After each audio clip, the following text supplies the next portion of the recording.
মাননীয় মন্ত্রী মহোদয়, আপনি এই জায়গায় দাঁড়িয়ে অনেক আন্দোলন করেছেন। তিস্তা বাঁচাও আন্দোলনে আপনি হাজারো মানুষকে নিয়ে এই আন্দোলনে ঝাঁপিয়ে পড়েছিলেন।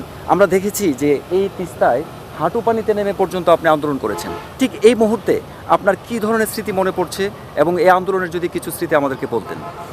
আমার তো অনেক স্মৃতি, কষ্টের স্মৃতি আছে, মধুর স্মৃতিও রয়েছে। সে কারণে আমি যেহেতু তিস্তা পাড়ের সন্তান, তিস্তা ঘিরে এই অঞ্চলের মানুষের জীবন জীবিকা পরিবাহিত হতো।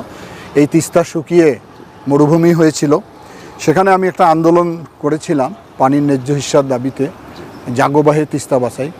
সে আন্দোলনে সাধারণ মানুষের যে উপস্থিতি, অংশগ্রহণ ছিল, তার পাশাপাশি আমি আশ্চর্য হয়ে গেছি যারা প্রতিবন্ধী ছিল, যারা দৃষ্টি প্রতিবন্ধী ছিল, শারীরিক প্রতিবন্ধী, তারাও এসেছে, অংশগ্রহণ করেছে। শত শত স্কুলের ছেলেমেয়েরা অংশগ্রহণ করেছে। অর্থাৎ যেটাকে বলা হয় গণজাগরণ, গণ আন্দোলনে পরিণত হয়েছিল। এই তিস্তা পাড়ে চরের মধ্যে আমরা 48 ঘন্টা দিন রাত অবস্থান করেছি। এই ধুধু বালুচরে মানুষ ঘুমিয়েছে, আবার জেগে উঠেছে, আবার স্লোগান তুলেছে জাগোবাহে তিস্তা বাঁচাই। ঘুমের থেকে জেগে উঠে আবার বলে জাগোবাহে তিস্তা বাঁচাই। পানিতে নেমে দেখিয়েছে বিশ্ববাসীকে যে এখানে কোনো পানি নেই, শোভাযাত্রা করে দেখিয়েছে পানি নেই। এবং আমাদের এখন মাননীয় প্রধানমন্ত্রী, উনি 18 তারিখ যুক্ত হয়েছিলেন আন্দোলনে। এটি আমার কাছে বিশাল আনন্দের বিষয় যে উনি প্রতিশ্রুতি দিয়েছেন যে এটি উনি বাস্তবায়ন করবেন। জি, মাননীয় মন্ত্রী মহোদয়, মাননীয় প্রধানমন্ত্রী তারেক রহমান একাধিকবার বলেছেন যে এই তিস্তা প্রকল্প বাস্তবায়ন একটি মহাপরিকল্পনা, এবং কিছুদিন আগে উনি সংসদেও বলেছেন। তো এই প্রকল্প বাস্তবায়নের জন্য বর্তমানে কার্যক্রম কী পর্যায়ে রয়েছে? না, এটা একটা কারিগরি কমিটি উনি গঠন করে দিয়েছেন, ওই সমীক্ষা করছেন যে তিস্তায় শুধু বাঁধ নির্মাণ করে ড্রেজিং করে তিস্তার সমস্যা সমাধান করা যাবে না।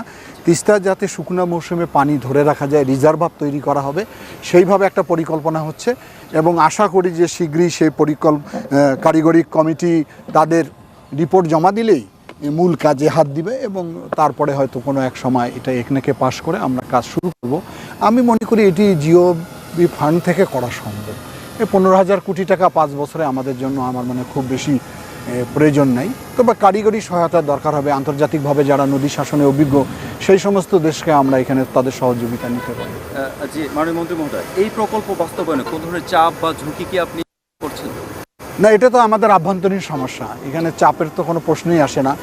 আমরা যেখানে মরণ ফাঁদ হিসাবে তিস্তা দেখা দিয়েছে, সেখানে তো আমরা আমাদের কার্যক্রম করব। আর আন্তর্জাতিক নদী হওয়ার কারণে পার্শ্ববর্তী ভারত একতরফাভাবে পানি যে প্রত্যাহার করে নিয়ে যাচ্ছে, যার কারণে তিস্তার আজকে শুকিয়ে যাওয়া অবস্থা হয়েছে। ভারত আমাদের বন্ধুপ্রতিম রাষ্ট্র। আমার মনে হয় যে আমাদের আন্তর্জাতিক নদীতে যতটুকু আমাদের পানি হিসেবে সেটা দিলেই তো আমাদের কোনো সমস্যা থাকে না।